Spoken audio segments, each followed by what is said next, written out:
please contact law enforcement by utilizing the tip email abbyandlibbystip@cacoshrf.com. Thank you. The man who admits to creating that Anthony Shots social media profile is actually Keegan Anthony Kline. He's 27 years old. He's been held for over a year now in the Miami County Jail on child pornography charges. On February 25th, 2017, Indiana State Police, the FBI, and Peru Police served a search warrant at a house in Peru where Kline was living with his father. That's 11 days after the bodies of Abby Williams and Libby German were found about 37 miles away in Delphi. Investigators confiscated a half-dozen phones and electronic devices. Kline admitted in court documents to using the Anthony Shots profile to communicate with underage girls and ask for sexual images. Court records say they found hundreds of sexually explicit photos and videos on the devices, many from locations across Indiana, including Indianapolis, Kokomo, and Bunker Hill. But court documents also say that Kline factory reset one phone 2 days before police arrived and deleted the internet history and social media apps from another phone before turning it over to police 2 days after he was interviewed. Kline was not charged until August 19, 2020. He faces 30 felony counts from 2016 and 17 for possession of child pornography, child exploitation, obstruction of justice, and synthetic identity deception. Of orchestrating a gruesome murder for hire in Alaska and offering millions of dollars to make it happen. News 8's Nina Criscolo is here with new details from investigators in Alaska just last night. Nina. Yeah, that's right, Drew. His name is Darren Schillmiller. The 21-year-old is from New Salisbury, Indiana, which is just about 20 miles west of Louisville. Investigators say he promised the teens who killed Cynthia Hoffman $9 million in exchange for images of the killing. Federal investigators and local prosecutors revealed new information on the case during a news conference in Alaska. It followed the appearance of the others charged in the murder, including 18-year-old Denali Bremer, 16-year-old Caden McIntosh, and 19-year-old Caleb Leland. All three teenagers pleaded not guilty to murder and other charges in Anchorage yesterday. Prosecutors say they, Schillmiller, and two other minors are behind the killing of 19-year-old Cynthia Hoffman, whose body... Investigators say child pornography found on the cell phone of Bremer led them back to Schillmiller in Indiana. In text messages to Bremer, Schillmiller, under the identity of Tyler, confesses to a child porn fetish and rape fantasies. That's according to excerpts of conversations detailed by an agent with the FBI's Child Exploitation Task Force. Investigators say Schillmiller pretended to be a wealthy man named Tyler from Kansas who promised the teens $9 million, again, for images of the murder. The teens in Alaska did send images from the crime to Schillmiller through Snapchat, according to investigators, although officials say Schillmiller does not have that kind of money. In response to threats from an individual who labeled himself, who was only known at that time as Brian Kill, K-I-L. His stated goal through social media, which we received in his words, he wanted to be the worst cyber terrorist that ever lived. The evidence showed he was well on his way to achieving that goal. He victimized individuals in 10 federal districts. Brian Kill used a similar pattern to commit his crimes, each one involving exploiting our youth. Through social media, he would contact victims, usually minor girls. He would claim to have pornographic images of those girls. He would threaten to release those images on social media unless they would send him more images of themselves, more pornographic images. This is commonly called sextortion. He continued repeating those requests, and here in Plainfield, we found out what happened if you refused to comply. He made very specific, very clear threats to the school in Plainfield. Those threats are very graphic. I won't repeat them now, as I cannot, but he threatened to kill the victim at the school, to kill the victim's entire class, to use, claim to have pipe bombs, a rifle, firearms. He made similar claims with regard to Danville Public High School, threatening to kill people he considered as subhumans, and he made threats specifically with regard to the shops at Perry Crossing, threatening to deploy bombs and then shoot people as they left the shopping mall. Law enforcement responded here in this community and federally.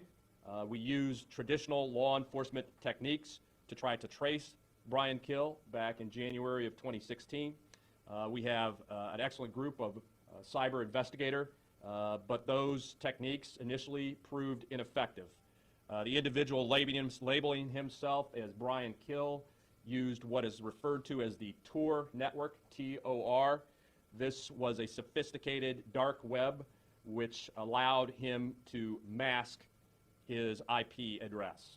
He thought he could not be found, and in the cyber world, this was the modern equivalent of looking for a needle in a haystack.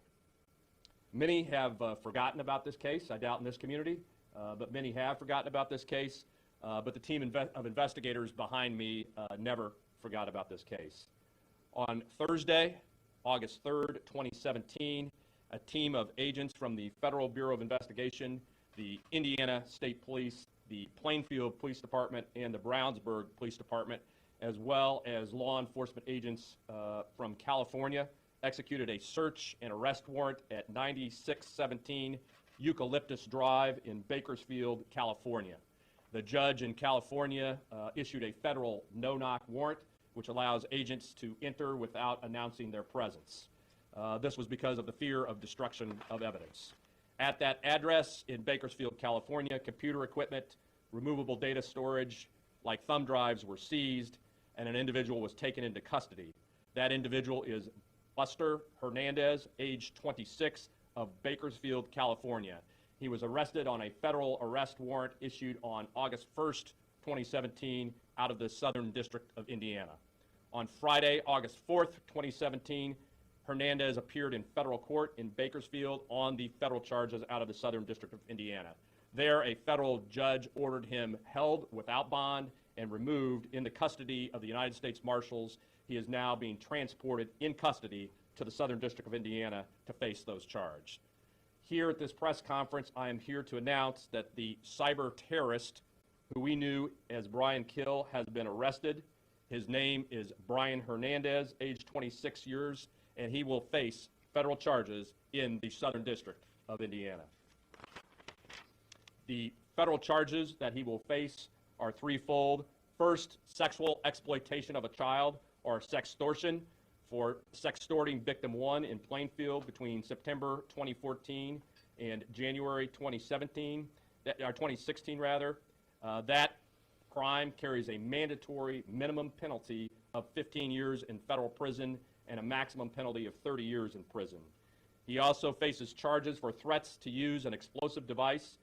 That occurred on or about December 17th, 2015. For that charge, he faces a penalty of 10 years in prison. He also faces charges for threats to injure another person using interstate commerce.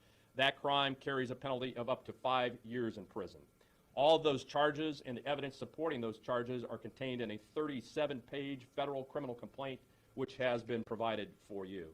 I would like to make 4 points about this case. First of all, the complaint obviously only identifies 3 victims. As I mentioned before, law enforcement has identified victims in at least 10 federal districts, possibly more. If you think you are a victim or you know of somebody who has been a victim, there is a website to contact at the FBI. It is the word TIPS, T-I-P-S, period, FBI, period, gov, G-O-V. So it's tips.fbi.gov, or call the number 317-595-4000. As I mentioned, the complaint identifies 3 victims. The first victim from Plainfield, victim number 2, who was sextorted from the state of Michigan, and victim number 3, additionally, who was sextorted here in the Southern District of Indiana. And as detailed in the complaint, the sextortion that Mr. Hernandez, also known as Brian Kill, used was so strong as it caused that victim to attend a community forum that was held at the Plainfield High School on January 19th, 2016, and report back to Mr. Hernandez what in fact was going on and what law enforcement was looking for. That's point 1. Point 2, which is a question I'm sure that is going through all of your minds, is how did law enforcement catch him? On this, I'm going to be fairly cryptic. Mr. Hernandez, aka Brian Kill, stated he wanted to be the worst cyber terrorist that ever lived. Certainly in our society, there's always somebody that's standing up, trying to take that title now that he's been arrested. And all cyber terrorists have a goal not to be caught. They use the technology that in social media that we all enjoy, that does so many good things, and the privacy laws that we all have that do so many good things to their advantage. As I mentioned earlier, he used the Tor network and the dark web, which allowed us not to be able to find his IP address. The work that has been done to find him has been astronomical. Over 100 federal and state search warrants have been issued and used in this case, searching things such as email accounts and Facebook accounts, trying to find, as I said, the needle in the haystack. More than 200 grand jury subpoenas have been issued, as I stated, trying to find the needle in the haystack.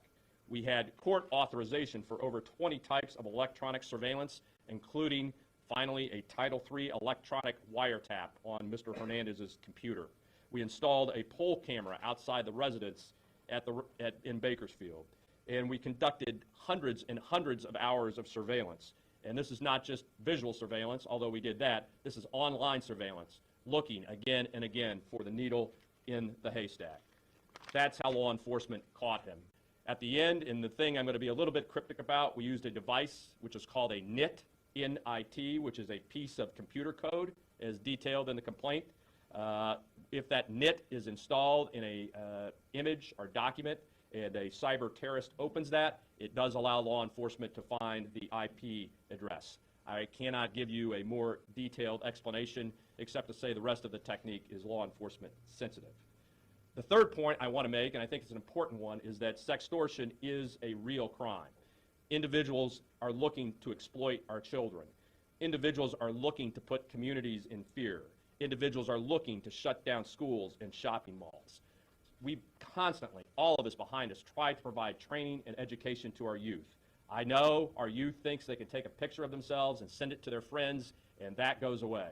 But the reality of it is it doesn't go away. You don't control where that image goes. Many times it ends up in bad hands. And in this case, those images ended up in the hands of an individual who is a proclaimed cyber terrorist who is looking to sextort the victims. So be aware, if you're a youth and you are taking pictures of that and sending it to your friends, those pictures don't go away, and they can and will and often do end up in the wrong hands. The final point that I want to make, and I think it's an important one, is about the Southern District of Indiana. And clearly, I'm very provincial, and I take a lot of pride in what we do. Buster Hernandez, also known as Brian Kill, never stepped foot in Indiana. He never put one foot in Indiana. Now he's being transported by the United States Marshal Service via Con Air to this district to face federal charges. He will be in federal court in the Southern District of Indiana to face those consequences. For individuals that victimize our children here in the Southern District of Indiana, these men behind me will give full meaning to the long arm of the law. Even if you are in Bakersfield, California, and you never set foot in the Southern District of Indiana, you will face the harsh consequences of a federal prosecution. And just to make it clear, what are those consequences? It's not probation, it's not time served, it's not community corrections, it's not a halfway house or home. First is my partner, the special agent in charge of the Federal Bureau of Investigation, the lead federal law enforcement agency on this case, Jay Abbott. Jay? Thanks, Josh. This was a very unique and complex investigation that highlights the tenacity, perseverance, expertise, and dedication of all those involved, but particularly the FBI. This was a top priority of our Crimes Against Children Task Force. Innovative techniques were utilized, solutions to difficult problems were created, and partnerships with key private sector partners, not often done, were developed, all to bring this case to a very successful conclusion. I want to especially recognize Assistant Special Agent in Charge Greg Massa, Supervisory Special Agent Mike Langeman for their hands-on leadership in this matter. I especially want to recognize Special Agent Ryan Barrett and Special Agent Andrew Willman for their investigative expertise and tenacity. They never gave up. They knew what this meant to the community, and they never gave up. It took a team. Now, I know for some, It will never have been done soon enough because of what you had to live with for perhaps the last 2 years. But this is what the FBI does best. We undertake the most difficult and complex investigations, never give up, and bring these cases to a conclusion. The FBI takes a solemn oath to protect the American people and uphold the Constitution.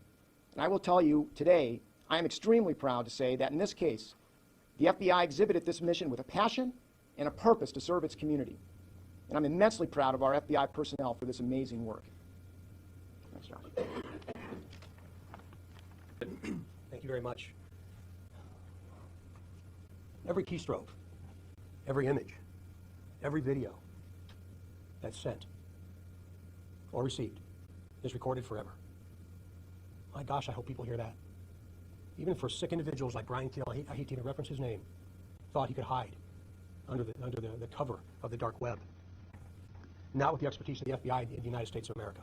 He did not hide. So is today the day, for those that are watching, that is your day. When you go to sleep and when you wake up, is today your day that we'll find out who you are? I certainly hope so.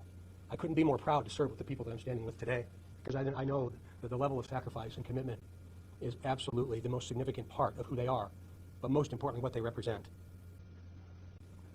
To the community of Brownsburg, Plainfield, specifically Plainfield, it doesn't sound like it was that long ago, and probably many people thought that since we were at a place where we couldn't do much more, we weren't doing anything. And by golly, nothing could be further from the truth. And unfortunately for me, I'm having those experiences all over Indiana right now, but nothing could be further from the truth. And we will do everything within our power, every single time, sometimes at personal expense, and I'm okay with that too. Number 3, to the victims, the young victims in Plainfield, in Indiana, in the Midwest, and around our country. My gosh, I hope you'll accept my sincerest apology. But also know that we will do everything within our power to help you always. We will always, always do what we can do to help you. To the moms and the dads, and to the teachers, the administrators, and the business owners here in the city of Plainfield.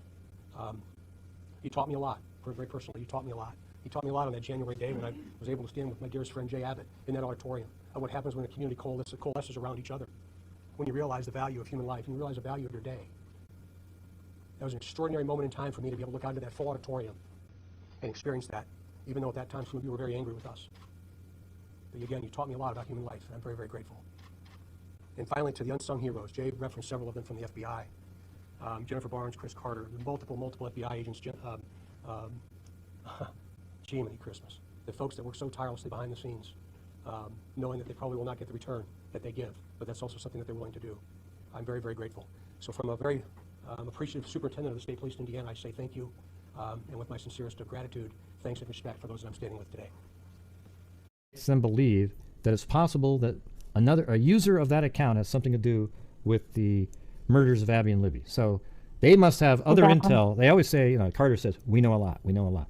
So there must be some other information out there that actually makes sense to why they're looking at the Anthony Schatz account, because really, I don't know, just there's some stuff that doesn't make a lot of sense, so I wonder what they have that makes sense. You can also turn the feature off earlier, but there's a name, I left the name on an accident. So it says, want to see something else that was sent to me? Liberty's Instagram is open.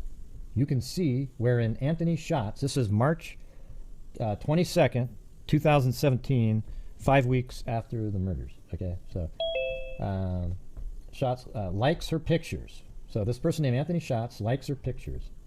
And they'd already been talking about it, but she just shared it with me at that time. It is a fake picture from a model. It's too much to explain, but Libby stayed with a friend sometime the week before. They actually put the name here. These have been turned in.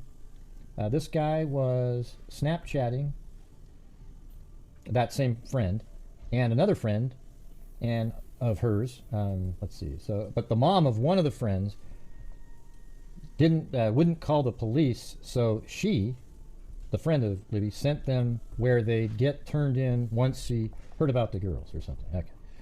Anyways, that was the first one. And then the next comment was this image. I'll move this where you can see it. So there it is. I mean, look at that.